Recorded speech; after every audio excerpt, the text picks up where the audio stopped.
Court ఉత్తర్వులు జారీ చేసిన తర్వాత కూడా ప్రజల డబ్బు ఎందుకు అందలేదు? మై లార్డ్, ఈసీ ఆంక్షలు ఎత్తేయడానికి ఆంధ్రప్రదేశ్ ప్రభుత్వం నుండి మరికొంత సమాచారం అందుకోవాల్సింది. కోర్టు ఆదేశాలు ఇచ్చిన తర్వాత కూడా అడ్డుకోవడానికి ఈసీకి ఏం అధికారం ఉంది?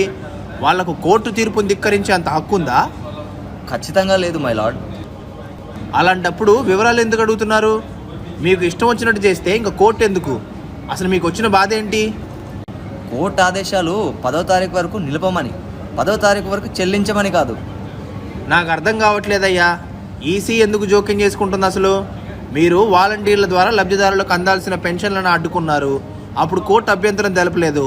కానీ ప్రభుత్వం ద్వారా వచ్చే ప్రతి పథకాలను ఈసీ ఎందుకు ఆపాలి? ఈసీ ఎవరి మాటలకు కట్టుబడిదంతా చేస్తుంది?